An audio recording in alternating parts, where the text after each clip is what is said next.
નમસ્કાર. શૈક્ષણિક વર્ષ 2025 અને 26માં જો તમારે લોકોને ગુજરાતમાં MBBS અને BDSમાં એડમિશન લેવું હોય તો એમના માટે બીજા રાઉન્ડનું રજિસ્ટ્રેશનની જાહેરાત આવી ગઈ છે. તો આજના વિડીયોમાં શેનો સમાવેશ કરવામાં આવ્યો છે કે જ્યારે જાહેરાત આવી છે એ પછી ઘણા લોકોના મનમાં ઘણા બધા સવાલો ઉદ્ભવ્યા છે, એની માહિતી આપવામાં આવી છે. એ સિવાય પણ તમારે એડમિશન કેન્સલ કઈ રીતે કરાવવું એની સંપૂર્ણ માહિતી છે આ વિડીયોમાં આપવામાં આવી છે. એટલે આ વિડીયોને શરૂથી લઈને અંત સુધી જરૂરથી જુઓ. હવે જુઓ, એક વસ્તુ ધ્યાનમાં રાખો. હવે માની લો કે તમને લોકોને પહેલો રાઉન્ડ આવ્યો હતો. હવે પહેલા રાઉન્ડમાં એક્ઝામ્પલ તરીકે તમને લોકોને NHL કોલેજ છે એમાં એડમિશન મળી ગયું છે. હવે NHL કોલેજમાં તમે શું કર્યું તો કે ભાઈ ફી ભરી દીધી છે, ડોક્યુમેન્ટ સબમિટ કરી દીધા છે, ટૂંકમાં એડમિશન કન્ફર્મ માટેની જે બી ફોર્માલિટીઝ હોય એ તમામે તમામ તમે પૂરી કરી દીધી છે. હવે તમે લોકો છે એ સ્ટેટના જ બીજા રાઉન્ડમાં તમે જાઓ છો. હવે એ ધારો કે બીજા રાઉન્ડમાં તમને લોકોને એક્ઝામ્પલ તરીકે GMERS સોલા કોલેજ મળે છે, તો એનો મતલબ એમ કે તમારું એડમિશન અપગ્રેડ થયું. આ વસ્તુ સમજાણી પહેલાં માની લો કે તમારું પહેલાં NHLમાં હતું, તમે સંપૂર્ણ પ્રક્રિયા છે પૂરી કરી દીધી, ફી ભરી દીધી, ડોક્યુમેન્ટ સબમિટ કરી દીધા, સંપૂર્ણ પ્રક્રિયા પૂરી કરી દીધી હતી. હવે તમે બીજા રાઉન્ડની ચોઇસ ફિલિંગ કરી અને બીજા રાઉન્ડમાં જો તમને લોકોને સોલામાં એડમિશન મળે છે તો એનો મતલબ એમ થયો કે તમારું જે એડમિશન છે એ મેઇનલી અપગ્રેડ થઈ ગયું છે. અને એને હવે પછી આ તમારી જે સોલાની કોલેજ છે એ તમારી ફાઇનલ ગણાશે. આ NHL કોલેજ છે એ તમારે ઓટોમેટિક રદ થઈ જશે. ઘણા લોકો એમ કે ભાઈ અમે ફી ભરી દીધી છે, બધું કરી દીધું છે, તો પણ શા માટે અમારી રદ થઈ ગઈ? તો અપગ્રેડનો મેઇન મિનિંગ જ એ થાય કે ભાઈ બીજા રાઉન્ડમાં ધારો કે તમને સોલા મળી ગઈ છે તો એ સોલા તમારી ફાઇનલ કહેવાશે. એમાં તમારે ફી ભરવાની રહેશે, એટલે કે જે તફાવત થતો હશે એ તફાવત ભરવાનો છે, ડોક્યુમેન્ટ સબમિટ કરવાના છે, સંપૂર્ણ ફોર્માલિટી છે એ તમારે પૂરી કરવાની રહેશે. ક્લિયર થઈ ગઈ આ વસ્તુ? માની લો કે તમે આ ફોર્માલિટી પૂરી નહીં કરો તો પહેલી વસ્તુ એ કે તમારી જે NHL છે એ તો તમારી ચાલી જ જશે. હવે એમાં તમારો કોઈ પણ પ્રકારનો દાવો નહીં રહે. પછી તમે એમ કહેશો કે ભાઈ અમારે NHL લેવી છે, તો એમ નહીં થાય. એટલે NHL તો તમારી વહી ગઈ છે. એના સિવાય જો કન્ફર્મ નહીં કરાવો તો સોલા કોલેજ છે એ પણ જશે. એના સિવાય 10,000ની તમારી ડિપોઝિટ છે એ પણ ચાલી જશે. અને એના સિવાય પણ તમારે જો ત્રીજા રાઉન્ડમાં ભાગ લેવો હશે તો ફરીથી 11,000 રૂપિયા આપીને રજિસ્ટ્રેશન કરાવવું પડશે. ક્લિયર થઈ ગયું? આ પહેલો કેસ હતો એ કોને તો કે તમને પહેલા રાઉન્ડમાં મળ્યું છે અને બીજા રાઉન્ડમાં પણ મળ્યું છે. હવે આપણે કેસ નંબર 2ની ચર્ચા કરીએ છીએ કે માની લો કે પહેલો રાઉન્ડ આવ્યો છે. હવે પહેલા રાઉન્ડમાં માની લો કે તમને લોકોને NHL કોલેજ છે એમાં એડમિશન મળ્યું હતું. આ કોલેજ છે હું એમને એમ રાખું છું કે પહેલા રાઉન્ડમાં તમને NHL કોલેજમાં એડમિશન મળ્યું હતું, એમાં તમે ફી પણ ભરી દીધી હતી, એમાં તમે લોકોએ તમારા જે ડોક્યુમેન્ટ છે એ પણ સબમિટ કરી દીધા હતા, બધી પ્રક્રિયા છે એ પૂરી કરી દીધી છે. હવે તમે લોકો બીજા રાઉન્ડમાં ગયા છો. હવે બીજા રાઉન્ડમાં તમે ચોઇસ ફિલિંગ કર્યું છે, બધી વસ્તુ કરી છે. હવે બીજા રાઉન્ડમાં તમે મેરિટ લિસ્ટ આવે છે ત્યારે તમે જુઓ છો કે ભાઈ તમારું એડમિશન છે એ બદલાણું નથી. એટલે એનો મતલબ શું કે ભાઈ પહેલાં તમારે NHLમાં મળ્યું હતું, બીજા રાઉન્ડમાં પણ તમને NHL જ કોલેજ છે. એનો મતલબ એમ કે તમને છે એ એડમિશન તમારું અપગ્રેડ નથી થયું. તો જો અપગ્રેડ નથી થતું તો તમારું જે NHLની જે કોલેજ હશે એ તમારી કન્ફર્મ રહેશે.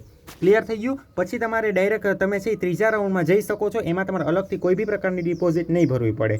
ક્લિયર થઈ ગઈ આ વસ્તુ? તો તમારે NHL જો તમને ટૂંકમાં કહેવાનો મતલબ એ જ છે કે તમારું એડમિશન છે એ બીજા રાઉન્ડમાં બદલાતું નથી, તો તમારું પહેલા રાઉન્ડનું એડમિશન છે એ તો તમારું કન્ફર્મ રહેશે. એ સિવાય તમારે ત્રીજા રાઉન્ડમાં જવું હશે તો પણ તમે છે એ જઈ શકો છો. ક્લિયર થઈ ગયું? તમારે અલગથી રજિસ્ટ્રેશનની જરૂર નથી.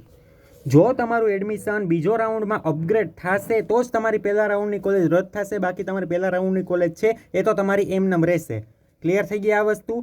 તો હવે માની લો કે પહેલો રાઉન્ડ આવ્યો. હવે પહેલા રાઉન્ડમાં તમને લોકોને NHLમાં એડમિશન મળ્યું હતું. હવે તમે એમાં કંઈક પ્રક્રિયા જ નથી કરી તો તમે ડાયરેક્ટ બીજા રાઉન્ડની ચોઇસ ફિલિંગ કરી. હવે બીજા રાઉન્ડમાં કોઈ બી કોલેજ મળે છે સોલા, તો હવે જો પહેલામાં તો તમને મળી હતી પણ એ તો તમે કંઈ લીધી નથી. હવે ડાયરેક્ટ તમને સોલા મળી છે તો આ તમારી સોલામાં છે એ કાં તો તમે એડમિશન લ્યો. માની લો કે તમે એમાં એડમિશન કન્ફર્મ નથી કરાવતા તો તમારા લોકોને 10,000 ડિપોઝિટ જશે. અને ફર્ધર રાઉન્ડ એટલે કે ત્રીજા રાઉન્ડમાં ભાગ લેવા માટે તમારે 11,000 રૂપિયા આપીને ફરીથી રજિસ્ટ્રેશન કરાવવું પડશે.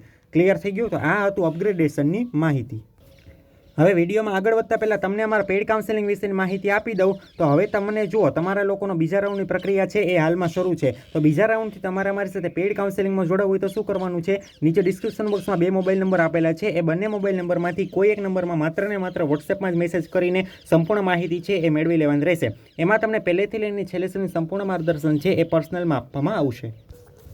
એના પછીની સૂચના છે કે જુઓ, હવે ઘણા લોકોને આ સવાલ બહુ ઉદ્ભવ્યો છે કે બીજા રાઉન્ડમાં ભાગ લેવા માટે ફરજિયાત પહેલા રાઉન્ડનું એડમિશન કેન્સલ કરવું પડશે? તો એનો ચોખ્ખો જવાબ છે ના. તમે તમારું એડમિશન કેન્સલ પણ કરાવી શકો છો. ના કરાવો તો પણ તમે ડાયરેક્ટ સેકન્ડ રાઉન્ડમાં તમારી જે પહેલી કોલેજ હતી એને ફાઇનલ રાખીને તમે ભાગ લઈ શકો. એડમિશન કેન્સલ કરાવવું ફરજિયાત નથી.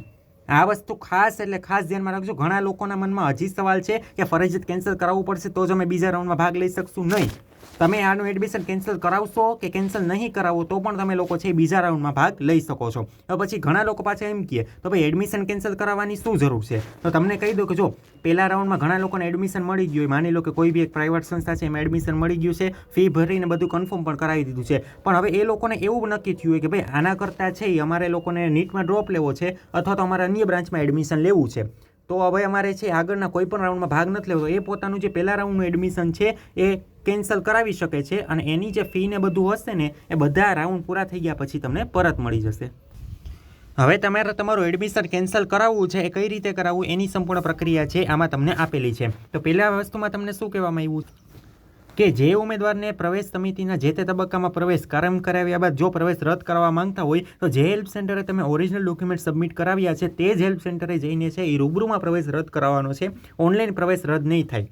ક્લિયર થઈ ગયું? માની લો કે તમે તમારા રાજકોટ હોય કોઈ બી પીડીયુ મેડિકલ કોલેજમાં તમે તમારા ડોક્યુમેન્ટ સબમિટ કરાવ્યા હોય તો ત્યાં જઈને જ તમારે છે એ ફરજિયાતપણે એડમિશન કેન્સલ કરવાની પ્રક્રિયા કરી શકે છે.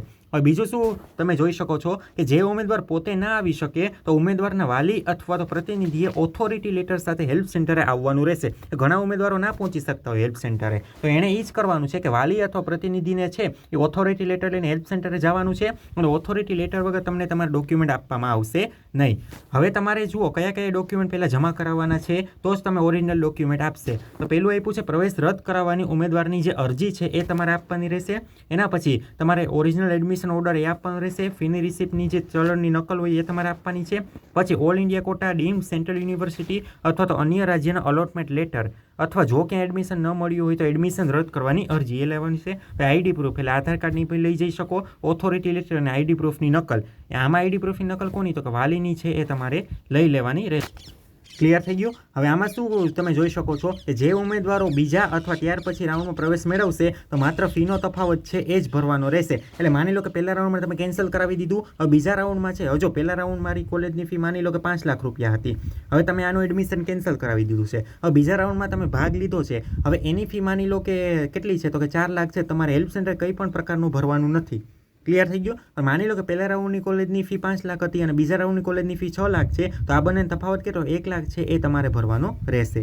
ક્લિયર થઈ ગયું? હવે એના પછીના મુદ્દામાં શું કીધું છે કે જે ઉમેદવાર કોઈ પણ રાઉન્ડમાં પ્રવેશ નહીં મેળવે તો પ્રવેશ પ્રક્રિયાના અંતે તેમની ફી છે એ રિફંડ કરવામાં આવશે. ક્લિયર થઈ ગયું? હવે જો authority letter four admission cancellation, તો એડમિશન કેન્સલેશન માટેના ઓથોરિટી લેટર કે જેઓ વિદ્યાર્થી ના જઈ શકે તો આ છે એ તમે કે જેના વાલી અથવા તો જે કોઈ પણ અહીંયા સગા સંબંધી હોય એ જઈને એડમિશન કેન્સલ કરાવી શકે છે. ક્લિયર થઈ ગયું? તો એટલી માહિતી છે એ આપવાની હતી. હજી પણ કોઈ અપડેટ વિશે કોઈ ક્વેરી હોય તો નીચે કોમેન્ટ બોક્સમાં લખો અને આવી જ માહિતી માટે ચેનલમાં નવા હોય તો ચેનલને લાઇક કરો, શેર કરો, સબસ્ક્રાઇબ કરવાનું ના ભૂલો. અને એડમિશન રિલેટેડ અપડેટ માટે તમારામાં વોટ્સએપ ગ્રુપમાં જોડાવવું હોય અથવા વોટ્સએપ ચેનલમાં જોડાવવું હોય, બંનેની લિંક નીચે ડિસ્ક્રિપ્શનમાં આપેલ છે, ત્યાં જઈને જોડાઈ શકો છો. એ સિવાય જે પણ અમારી સાથે પર્સનલ પેઇડ કાઉન્સેલિંગમાં જોડાવવા માંગતા હોય એ વહેલી તકે બંને નંબરમાંથી કોઈ એક નંબરમાં મેસેજ કરીને અમારી સાથે જોડાઈ શકે છે.